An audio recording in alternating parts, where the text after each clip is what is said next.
Hi hello welcome to competitive cracker. ഞാനിന്ന് വന്നിരിക്കുന്നത് ബാങ്കിങ്ങിന്റെ ഒരു പോർഷനുമായി ബന്ധപ്പെട്ടതാണ്. അപ്പോൾ നമുക്ക് എന്ത് ചെയ്യാം, അധികം ബുദ്ധിമുട്ടില്ല, അധികം ലേറ്റ് ആക്കാതെ നമുക്ക് നേരെ എങ്ങോട്ടേക്ക് പോകാം, ക്ലാസ്സിലേക്ക് പോകാം. ഓക്കെ, ഇവിടെ ഞാൻ ഇന്ന് പറയാൻ ഉദ്ദേശിക്കുന്ന ടോപ്പിക്ക് വലിയൊരു ടോപ്പിക്കാണ്. ആ വലിയൊരു ടോപ്പിക്കിന്റെ ചെറിയൊരു ഏരിയ ആണ് നമ്മൾ ഡിസ്കസ് ചെയ്യുന്നത്. ഇനി വരാനിരിക്കുന്ന ദിവസങ്ങളിലൊക്കെ അതിന്റെ ബാക്കി നമുക്ക് എന്ത് ചെയ്യാം, പാർട്ട് 1 എന്ന രീതിയിൽ, അല്ലെ പാർട്ട് 2, പാർട്ട് 3 എന്ന രീതിയിൽ നമുക്ക് പോവാം. ഓക്കെ, ഇന്ന് നമ്മൾ ഡിസ്കസ് ചെയ്യാൻ പോകുന്ന ഏരിയ ആണ് പറയുന്നത് ബാങ്കിങ് സെക്ടേഴ്സ് റീഫോംസ് ആണ്. നമുക്കറിയാം, നമ്മൾ ഇന്ത്യയിൽ ബാങ്കിങ് സെക്ടേഴ്സിനെ റീഫോം ചെയ്തിട്ടുണ്ട്. ആ റീഫോം ചെയ്തതുമായി ബന്ധപ്പെട്ട ചില കാര്യങ്ങളാണ് ഇന്ന് ഡിസ്കസ് ചെയ്യാൻ പോകുന്നത്. ഓക്കെ, നമുക്ക് നോക്കാം എന്തൊക്കെയാണ്, എന്തിനു വേണ്ടിയിട്ടായിരിക്കും ബാങ്കിങ് സെക്ടേഴ്സ് റീഫോം ചെയ്തത് നമുക്ക് നോക്കാം. Banking sector reforms in India refers to the various policy measures and initiatives undertaken to enhance the efficiency, stability and the competitiveness of the banking industry in the country. അതായത് നമ്മുടെ രാജ്യത്തെ ബാങ്കിങ്ങുമായിട്ട് ബന്ധപ്പെട്ട എല്ലാ കാര്യങ്ങളിലും, അല്ലെ, നമ്മുടെ രാജ്യത്തെ ബാങ്കിങ്ങുമായിട്ട് ബന്ധപ്പെട്ട എല്ലാ കാര്യങ്ങളിലെയും പോളിസീസ്, അവിടെ ഉണ്ടാവുന്ന പോളിസീസ്, അതേപോലെ തന്നെ നമ്മളെ ബാങ്കിങ് ഫെസിലിറ്റീസ് കൂടുതൽ എന്ത് ചെയ്യുക, എഫിഷ്യന്റ് ആക്കുക, സ്റ്റെബിലിറ്റി വരിക, അത് കൂടാതെ കൂടുതൽ കോമ്പറ്റീറ്റീവ്നെസ് ആക്കുക, ഇങ്ങനെയൊക്കെയുള്ള ഒരുപാട് മെഷേഴ്സ് മുൻപിൽ കണ്ടുകൊണ്ട് അതിനനുസൃതമായ രീതിയിലുള്ള ഇനീഷ്യേറ്റീവ്സും പുതിയ തരത്തിലുള്ള പോളിസീസും ഉൾപ്പെടുത്തുന്നതാണ് ശരിക്കും പറഞ്ഞാൽ ബാങ്കിങ് സെക്ടർ റീഫോംസിന്റെ പ്രധാനപ്പെട്ട ഒരു കാര്യം. അതായത് നമ്മുടെ രാജ്യത്തെ ബാങ്കിങ് സെക്ടേഴ്സ് ഇന്റർനാഷണൽ ലെവലിലേക്ക് ഉയർത്തുക എന്ന രീതിയിൽ ഒരു പോളിസി ഉണ്ടാക്കുക, അതിനനുസരിച്ച് നമ്മളെ ബാങ്കിങ് സെക്ടേഴ്സിന് എന്ത് ചെയ്യുക, റീഫോം ചെയ്ത് സ്ട്രെങ്തണിങ് ചെയ്ത് കൊണ്ടുവരിക എന്നാണ് ശരിക്കും പറഞ്ഞാൽ ബാങ്കിങ് സെക്ടേഴ്സ് റീഫോംസിനെ പറ്റി പ്രധാനപ്പെട്ട ഒരു കാര്യം. ഓക്കെ, അടുത്ത പോയിന്റ് നോക്കാം. These reforms aim to strengthening the financial system, improve governance and risk management practice, promote financial inclusion and facilities economic growth. അതായത് ഇത്തരത്തില് ബാങ്കിങ് സെക്ടേഴ്സ് റീഫോംസ് ഉണ്ടായാൽ ഓൾ ഓവർ നമ്മളെ കൺട്രിയുടെ എക്കണോമിക് സിസ്റ്റത്തിന് എന്ത് ചെയ്യും, നല്ല രീതിയിൽ ബൂസ്റ്റപ്പ് ചെയ്യും, അല്ലെ, നമുക്കറിയാം. സോ അവിടെ എന്തൊക്കെ തരത്തിലുള്ള മാറ്റങ്ങൾക്ക് വേണ്ടിയാണ് ഫോക്കസ് ചെയ്യുന്നത്? ഒന്നാമത് നമ്മളെ ഫിനാൻഷ്യൽ സിസ്റ്റം, നമ്മളെ എൻറ്റയർലി നമ്മളെ കൺട്രിയിലുള്ള ഫിനാൻഷ്യൽ സിസ്റ്റത്തിനെ എന്ത് ചെയ്യുക, സ്ട്രെങ്തണിങ് ചെയ്യുക. അത് കൂടാതെ എന്ത് ചെയ്യുക, ഫിനാൻഷ്യൽ ഇൻക്ലൂഷന് വേണ്ടിയിട്ട് പ്രൊമോട്ട് ചെയ്യാം. അതായത് നമ്മളെ ബാങ്കിങ്ങിനെ പറ്റിയും മറ്റു കാര്യങ്ങളൊന്നും അറിയാത്ത ഒരുപാട് പ്രദേശങ്ങൾ നമ്മൾ ഇന്ത്യയിൽ ഉണ്ടാവും, അല്ലെ. അപ്പൊ അത്തരത്തിലുള്ള ഏരിയാസിനൊക്കെ അവർക്ക് ബാങ്ക് എന്താണ്, ബാങ്കിങ് ഫെസിലിറ്റീസ് എന്താണ്, ഇങ്ങനെ കുറെ കാര്യങ്ങൾ അവർക്ക് പരിചയപ്പെടുത്തി കൊടുക്കുന്ന രീതിയിലുള്ള ഫിനാൻഷ്യൽ ഇൻക്ലൂഷൻ പരിപാടികൾ കൊടുക്കുക. കൂടാതെ എക്കണോമിക് ഗ്രോത്തിനെ ഫോക്കസ് ചെയ്യുക. അത് കൂടാതെ എന്താണ്, റിസ്ക് മാനേജ്മെന്റ് പ്രാക്ടീസുകൾ അവിടെ ഉൾപ്പെടുത്തി അതിന് നല്ല രീതിയിൽ പ്രിവെന്റ് ചെയ്യാനുള്ള കാര്യങ്ങളൂടെ അവിടെ കണക്കാക്കുന്നത്. ഇത്തരത്തിലുള്ള വലിയൊരു ഫോക്കസ്ഡ് ഏരിയ ആണ് ശരിക്കും പറഞ്ഞാൽ ബാങ്ക് സെക്ടർ റീഫോംസ്. പ്രധാനമായും നമ്മൾ ഇന്ത്യയുടെ ഫിനാൻഷ്യൽ സ്ട്രെങ്ത്തിനെ ഉയർത്താൻ വേണ്ടിയിട്ട് തന്നെയാണ്. അതിന് കൂടെ തന്നെ എക്കണോമിക് സിസ്റ്റത്തിനെയും കൂടി എന്ത് ചെയ്യും, അത് നല്ല രീതിയിൽ ബൂസ്റ്റപ്പ് ചെയ്യും. അതിന് വേണ്ടിയിട്ടാണ് പ്രധാനമായിട്ടും ബാങ്കിങ് സെക്ടേഴ്സ് റീഫോംസ് ഇന്ത്യയിൽ ഉണ്ടായിരിക്കുന്നത്. ഓക്കെ, ബാങ്കിങ് സെക്ടേഴ്സ് റീഫോംസുമായി ബന്ധപ്പെട്ട ആദ്യത്തെ ഒരു കാര്യം നമുക്ക് പറയാനുള്ളത് എക്കണോമിക് ലിബറലൈസേഷൻ ആണ്. എക്കണോമിക് ലിബറലൈസേഷൻ നമുക്കറിയാം, അവിടെ ഉണ്ടായ വലിയൊരു കാര്യമാണ് ന്യൂ എക്കണോമിക് പോളിസി, അല്ലെ. ന്യൂ എക്കണോമിക് പോളിസി അഥവാ NEP എന്ന് പറയും. NEP വന്നത് എപ്പോഴാണ്? 1991 അല്ലെ. 1991 വന്ന ന്യൂ എക്കണോമിക് പോളിസിയാണ് ശരിക്കും പറഞ്ഞാൽ ഇത്തരത്തില് ബാങ്കിങ് സെക്ടേഴ്സ് റീഫോംസിന് പ്രധാനപ്പെട്ട കാരണമായിട്ട് വന്ന ഒരു കാര്യം. നോക്കാം നമുക്ക് എന്താ വരുന്നതെന്ന്. എക്കണോമിക് റീഫോംസ് അഥവാ new economic policy means and include all economic changes made by Government of India since July 1991 to pave the way of all around the prosperity of Indian economy. These changes have been made in government policy regarding foreign investment, trade, industry and foreign exchange, physical affairs, etc. അതായത് നമ്മുടെ രാജ്യത്ത് അതുവരെ ഉണ്ടായിരുന്ന ഒരുപാട് പോളിസികളും മറ്റു കാര്യങ്ങളൊക്കെ ഉണ്ടായിരുന്നു, അല്ലെ. അപ്പൊ അത്തരത്തിലുള്ള പോളിസികളൊക്കെ കൂടുതലും റെഡ് ടാപ്പിസം പോലുള്ള കാര്യങ്ങൾ കൊണ്ട് അടച്ചിട്ടതും അല്ലെങ്കിൽ കൂടുതലും കുരുങ്ങിക്കിടക്കുന്നതൊക്കെ ആയിരുന്നു. അപ്പൊ അതിൽ നിന്നൊരു മാറ്റം വരുത്തിക്കൊണ്ട് പുതിയ രീതിയിലുള്ള ഒരു എക്കണോമിക് സിസ്റ്റം നമുക്ക് വേണം എന്ന് മുൻകണ്ടുകൊണ്ടാണ് ഇത്തരത്തിലൊരു ന്യൂ എക്കണോമിക് പോളിസി അവിടെ എന്ത് ചെയ്യുന്നത്, രൂപീകരിക്കുന്നത്. അത് 1991 അല്ലെ. അവിടെ ഇതുമൂലം, അതായത് ഇത്തരത്തിലുള്ള ചേഞ്ചുകൾ നമ്മൾ ഗവൺമെന്റിന്റെ ഏതൊക്കെ ഏരിയാസിലാണ് വരുന്നത് നോക്കൂ. ഗവൺമെന്റ് പോളിസി ഏത് ഏരിയ? ഫോറിൻ ഇൻവെസ്റ്റ്മെന്റുമായിട്ട് ബന്ധപ്പെട്ട്, ട്രേഡുമായിട്ട് ബന്ധപ്പെട്ട്, ഇൻഡസ്ട്രിയുമായിട്ട് ബന്ധപ്പെട്ട്, then foreign exchange, physical affairs, ഇത്തരത്തിലുള്ള ഒരുപാട് ഏരിയകളിൽ പുതിയ പുതിയ മാറ്റങ്ങൾ, പുതിയ പുതിയ പോളിസികൾ അവിടെ ഉണ്ടാക്കാൻ വേണ്ടി എന്തിന് സാധിക്കുന്നുണ്ട്? അവിടെ ന്യൂ എക്കണോമിക് പോളിസീസ് അവിടെ ഉണ്ടാക്കുന്നത്. ഇതിനൊക്കെ പുതിയ ചേഞ്ചസ് ആണ് പ്രധാനമായിട്ട് അവിടെ വരുന്നത്. ഓക്കെ, ഇത്തരത്തിലുണ്ടാകുന്ന പുതിയ ചേഞ്ചസിനെ ഒന്നാകെ നമ്മൾ വിളിക്കുന്ന പേരാണ് എന്താണ്? ന്യൂ എക്കണോമിക് പോളിസി എന്നത്. New economic policy. ഇനി ആ ന്യൂ എക്കണോമിക് പോളിസിയുടെ പ്രധാനപ്പെട്ട ഒരു 3 കാര്യമുണ്ട്. ആ 3 കാര്യം നമുക്ക് ഏതാണെന്ന് നമുക്ക് നോക്കാം. ഓക്കെ, നിങ്ങൾക്കറിയാം ഇവിടെ CSEB നോട്ടിഫിക്കേഷൻ നമുക്ക് ഉടൻ തന്നെ വരുമെന്ന് നമുക്ക് പ്രതീക്ഷിക്കാം. സോ അത്തരത്തില് എന്താണ് CSEB? ആദ്യമായിട്ട് CSEB എക്സാം എഴുതുന്ന ഒരുപാട് പേര് നമ്മൾക്കിടയിൽ ഉണ്ടാവും അല്ലെ. അപ്പൊ അവരെയൊക്കെ സഹായിക്കാനും കൂടാതെ ചിലപ്പം 2-3 പ്രാവശ്യം CSEB എക്സാം എഴുതിയിട്ടുണ്ടാവും. അപ്പൊ ഇത്തവണ കറക്റ്റ് ആയിട്ട് റാങ്ക് ലിസ്റ്റിൽ എത്തണം എന്ന രീതിയിൽ ഫസ്റ്റ് മുതലേ പഠിക്കണം എന്ന് വിചാരിച്ച ആൾക്കാരും ഉണ്ടാവും. സോ ഇവരെയൊക്കെ സഹായിക്കാൻ വേണ്ടിയിട്ട് കോമ്പറ്റേറ്റീവ് ക്രാക്കർ ഒരു പുതിയ ബാച്ച് സ്റ്റാർട്ട് ചെയ്യാണ്. അതാണ് ബിഗിനേഴ്സ് ബാച്ച് എന്ന് പറയുന്നത്. Beginners batch. എന്താണ് ബിഗിനേഴ്സ് ബാച്ചിന്റെ പ്രത്യേകത?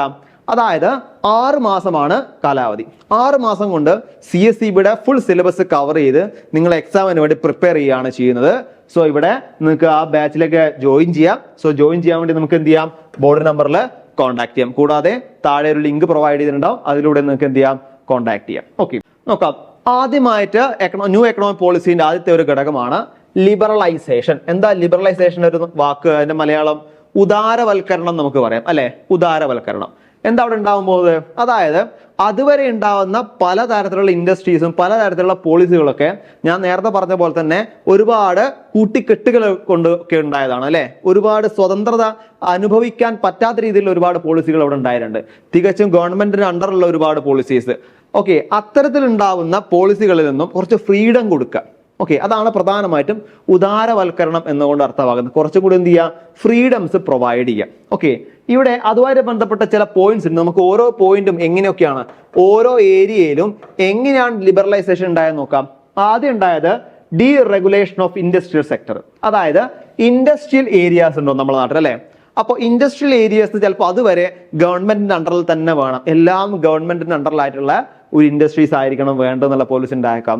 അതുകൂടാതെ പുതിയൊരു ഇന്നോവേഷൻ അവിടെ നടത്താൻ ചിലപ്പോൾ ബുദ്ധിമുട്ടായിരിക്കും. കാരണം എന്താ? നമുക്കറിയാം ഗവൺമെന്റിന്റെ കയ്യിൽ നിന്ന് ഒരു ഓർഡർ പാസ്സാക്കി തിരിച്ച് കിട്ടും വരെയുള്ള സമയം, കാലയളവ്, ടൈം പീരീഡ് വളരെ കൂടുതലാണ്. അപ്പോൾ പുതിയൊരു ഇന്നോവേഷൻ ഉണ്ടാക്കണമെങ്കിൽ നമുക്ക് ഒരുപാട് കാലം കാത്തിരിക്കേണ്ടി വരുന്നത്. ഇങ്ങനെ ഒരുപാട് പ്രശ്നങ്ങൾ അവിടെ ഉണ്ടായിട്ടുണ്ട്. സോ അങ്ങനെ ഉണ്ടാവുന്ന സമയത്ത് അവിടെ ഇൻഡസ്ട്രിയൽ സെക്ടേഴ്സിന്റെ റെഗുലേഷൻസ് എന്ത് ചെയ്യുക? ഒന്നുകൂടി ഒന്ന് മാറ്റി പുനഃസ്ഥാപിക്കുക. അതാണ് ഒന്നാമത്തെ പോയിന്റ്. ദെൻ അടുത്താണ് ഫിനാൻഷ്യൽ സെക്ടർ റീഫോംസ്.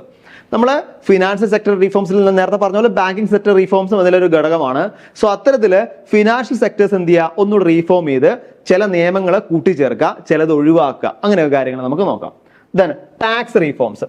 നമുക്കറിയാം നമ്മൾ ടാക്സ് റേറ്റുകൾ അവിടെ ഹൈ ആയിരുന്നു. സോ അത്തരത്തിൽ ഹൈ ആയിക്കൊണ്ടിരിക്കുന്ന ടാക്സ് റേറ്റുകളൊക്കെ അവിടെ എന്ത് ചെയ്യുക? എങ്ങനെയാണോ വേണ്ടത്, അതായത് എങ്ങനെയാണോ നമ്മുടെ സമൂഹത്തിൽ ആൾക്കാർ നിൽക്കുന്നത്, അവരുടെ സാമ്പത്തിക ഭദ്രത എന്താണ്, അതിനനുസരിച്ച് എന്ത് ചെയ്യുക? ടാക്സ് കളക്ട് ചെയ്യേണ്ട രീതിയിലൊരു ടാക്സ് റീഫോംസ് അവിടെ ഉണ്ടാക്കുക. Then foreign exchange reforms. അവിടെ ഫോറിൻ എക്സ്ചേഞ്ചുമായിട്ട് ബന്ധപ്പെട്ട് അത്തരത്തിൽ പുതിയ പുതിയ റീഫോംസ് വരാം. നമ്മളെ രാജ്യത്തെ പൈസയും മറ്റു രാജ്യത്തെ പൈസയുമായി ബന്ധപ്പെട്ട എക്സ്ചേഞ്ച് റേറ്റിൽ ഉണ്ടാകുന്ന വ്യത്യാസങ്ങളൊക്കെ അനുഭവിച്ചുകൊണ്ട് അല്ലെങ്കിൽ നോക്കിക്കൊണ്ട് അതിനുള്ള പുതിയ പുതിയ റീഫോംസ് അവിടെ ഉണ്ടാക്കിയെടുക്കാം.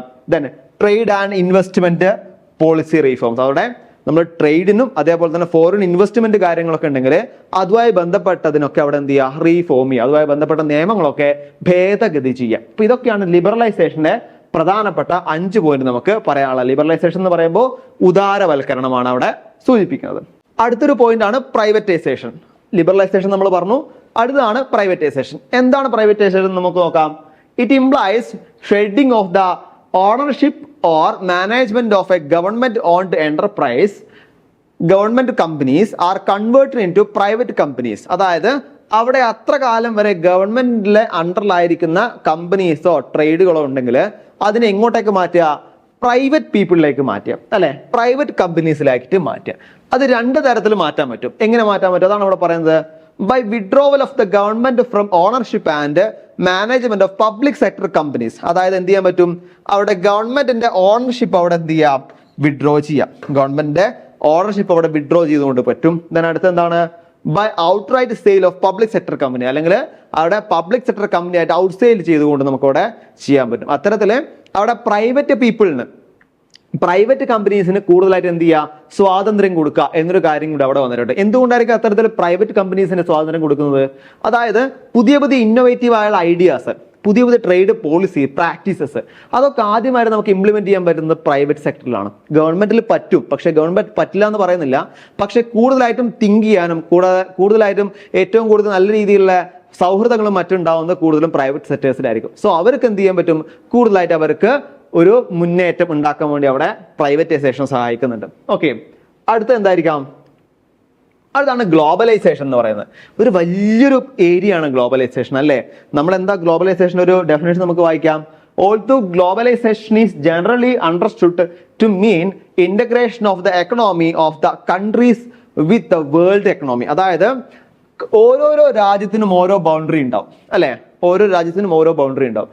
ഈ ബൗണ്ടറിക്ക് അപ്പുറമായിട്ട് നമുക്ക് എന്ത് ചെയ്യാം, ട്രേഡുകൾ ചെയ്യാൻ പറ്റും അല്ലെ. അതിനാണ് ഗ്ലോബലൈസേഷൻ എന്ന് പറയുന്നത്. നമ്മളെ ഒരു കൺട്രീന്റെ ബോർഡറുകളോ മറ്റോ മാറ്റി നിർത്തിക്കൊണ്ട് നമുക്ക് ട്രേഡ് ചെയ്യാനും അതേപോലെ ഇൻവെസ്റ്റ് ചെയ്യാനൊക്കെ സാധിക്കുന്നുണ്ട്. അത് ഗ്ലോബലൈസേഷന്റെ ഭാഗമായിട്ടാണ്. അപ്പൊ എന്ത് ചെയ്യാൻ പറ്റണം, അതായത് കൺട്രീന്റെ ബോർഡറിനെ മുൻനിർത്തിക്കൊണ്ട് അല്ലെ കൺട്രീന്റെ ബോർഡറിനെ മാറ്റി നിർത്തിക്കൊണ്ട് നമുക്ക് എന്ത് ചെയ്യാം, വേൾഡ് തന്നെ ഒറ്റ കൺട്രി എന്ന രീതിയിൽ, അത് വലിയൊരു തോട്ടാണ് അല്ലെ, വേൾഡ് തന്നെ ഒരൊറ്റ കൺട്രി എന്ന രീതിയിൽ വലിയൊരു തോട്ടാക്കി അവിടെ എടുക്കുന്ന ഒരു പോയിന്റ് ആണ് ഗ്ലോബലൈസേഷൻ എന്ന് പറയുന്നത്. സോ നമ്മൾ 3 പോയിന്റ് പറഞ്ഞു: ലിബറലൈസേഷൻ, പ്രൈവറ്റൈസേഷൻ, ഗ്ലോബലൈസേഷൻ. ഇതിനെ നമുക്ക് എങ്ങനെയായി വേണേ പറയാം, LPG നമുക്ക് പറയാം. LPG, ലിബറലൈസേഷൻ, പ്രൈവറ്റൈസേഷൻ, ഗ്ലോബലൈസേഷൻ നമുക്ക് പറയാം. ഓക്കെ, അതൊക്കെയാണ് നമുക്ക് പ്രധാനമായിട്ട് ഇന്നത്തെ ക്ലാസ്സിൽ പറയാനുള്ളത്. ഇനി ഇതുമായിട്ട് ബന്ധപ്പെട്ട ഒരുപാട് ടോപ്പിക്കുകൾ ഉണ്ട്. ഇതിന്റെ ഒക്കെ അടിയിൽ ഒരുപാട് കാര്യങ്ങളുണ്ട് ലിബറലൈസേഷന്റെ. അതുമായിട്ട് ബന്ധപ്പെട്ട എന്തൊക്കെയാണ്, എങ്ങനെ ലിബറലൈസേഷൻ അവിടെ വന്നു, ലിബറലൈസേഷൻ വന്നതിന് ശേഷം എന്താണ് മാറ്റങ്ങൾ ഉണ്ടായത് നമുക്ക് ചിന്തിക്കണം. തന്നെ പ്രൈവറ്റൈസേഷൻ എന്താണ് മാറ്റങ്ങൾ ഉണ്ടായത്, ഗ്ലോബലൈസേഷൻ എന്താണ് മാറ്റങ്ങൾ ഉണ്ടായത്, ഗ്ലോബലൈസേഷന്റെ ഭാഗമായിട്ടാണ് ഔട്ട്സോഴ്സിംഗ് ഒക്കെ വന്നത് അല്ലേ. അപ്പൊ അതിനൊക്കെ പറ്റി നമുക്ക് എന്ത് ചെയ്യണം, ഡിസ്കസ് ചെയ്യണം. അപ്പൊ വരുന്ന ക്ലാസ്സിൽ അത്തരത്തിലുള്ള ഒരുപാട് കാര്യങ്ങൾ നമുക്ക് ഡിസ്കസ് ചെയ്യാം. കൂടാതെ ബാങ്കിങ് സെക്ടർ റീഫോംസ് അവിടെ സൂചിപ്പിച്ചു അല്ലെ. അപ്പോൾ ബാങ്കിങ് സെക്ടർ റീഫോംസ് എങ്ങനെ നടന്നു, 2 കമ്മിറ്റി നമുക്ക് പറയാനുണ്ട്. ആ കമ്മിറ്റിയുടെ റിപ്പോർട്ടുകളെ പറ്റി പറയാനുണ്ട്, അവരുടെ ശുപാർശകളെ പറ്റി പറയാനുണ്ട്. സോ ഇത്തരത്തിലുള്ള ഒരുപാട് കാര്യങ്ങൾ നമുക്ക് ഡിസ്കസ് ചെയ്യാനുണ്ട്. സോ ഇത്തരത്തിലുള്ള ക്ലാസ്സുകളുമായിട്ട് വീണ്ടും നമുക്ക് മുന്നിലെത്താം. അപ്പോൾ കൂടാതെ ഇത്തരത്തിലുള്ള ക്ലാസ്സുകൾ കാണാൻ വേണ്ടിയിട്ട് ചാനൽ സബ്സ്ക്രൈബ് കൂടി ചെയ്യാം. അപ്പോൾ അടുത്ത ക്ലാസ് കാണും വരെ ബൈ.